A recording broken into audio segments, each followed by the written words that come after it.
Hello everyone, welcome to our lesson. We're doing question 6a. We are interpreting the ogive. So refer to the cumulative frequency curve alongside that represents the results of 80 pupils that wrote a test out of 60 marks. How many pupils or how many learners got between 12 and 48 for the test? But before we answer this question, I want us just to discuss the ogive. Okay, right. How do we sketch the ogive? What do we use to sketch the ogive? We use the upper limits of the class interval.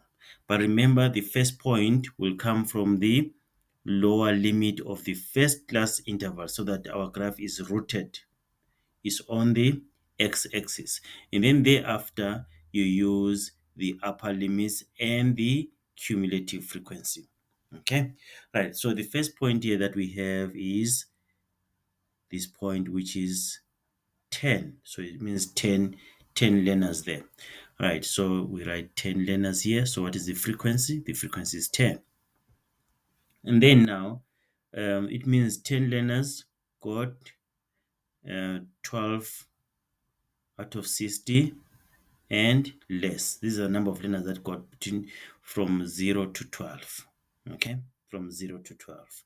Right, and then also be careful with the scaling here. From 0 to 10 means 10 learners, but this is divided into 1, 2, 3, 4, 5. So we say 10 divided by 5, which is 2. So each small block represents 2 learners. So we're counting in twos there. Be careful, check that. Okay, right, now let's look at the third point that we have is this one, which is 28 learners. 28 learners. Remember, this is the cumulative frequency, not the frequency. Okay, the ogive is sketched using the cumulative frequency. So it means here 24. These are the learners that got 24 and below. You have 28 learners that got 24 marks and below out of 60. You see that? And then um, here we can find, if you are asked to find how many learners got between 12 and 24. You see that? How many learners got between 12 and 24? It is this gap here between what? Between 28 and 10. See, so it means 18 learners got between 12 and 24. See that? Okay. Right. And then, oh, you can even get it here. Say 28 minus 10. We get 18. See that? 28 minus 10, we get 18. But there's no need to draw the table. Remember, okay, I just drew the table so that I can show you, or we can discuss the ogive. Right. And then the other point that we have is 36. 36 goes with roughly 59.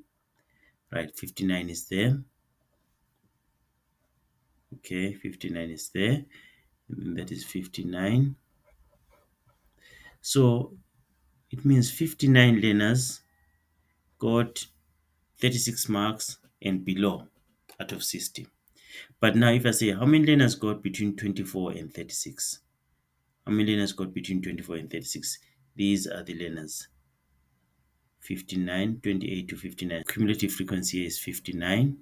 And then if you say 59 minus 28, you see you're getting the frequency, which is 31. You see that? So, and then we have 48. The frequency, cumulative frequency there is 74. That's 74. What would be the frequency? 74 minus 59, what is it? 15. You see that? So the gap between the learners that got between 36 and 48, they are how many? We say 74 minus 59. Okay, 74 minus 59, this gap here, 74 minus 59, which is what? Which is 15. You see that? Okay, so if I say how many learners got between 12 and 48. You see that? We can say 18 plus 31 plus, what is this? This is 15. Okay, you can do that. But I'll show you when we get to that part where when we are answering what? The question. Right, and then the last one, 60. And then the cumulative frequency there is 80. And then 80 minus 74 is 6. So it means 6 learners Six learners got between 48 and 60. Six learners got between 48 and 60. Those are the six learners there. Okay. So now let's try and answer the question since we've managed to discuss.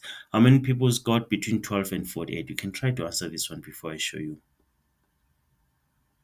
Right. So between 12 and 48, these are the 12 out of 60. And then means 10 learners got between from 12 and below. Okay. And then 48, those who got 48 out of 60. 74 learners got 48 and below. But now the question, one learners that got between 12 and 48. Between 12 and 48. This is the gap here between 74 and 60. 74 and 10. So we say here is 74 minus 10, meaning that 64 pupils. But usually we use learners, say 64 learners. Okay, so that's what we're supposed to do there. Right, we'll meet when we do question 6b.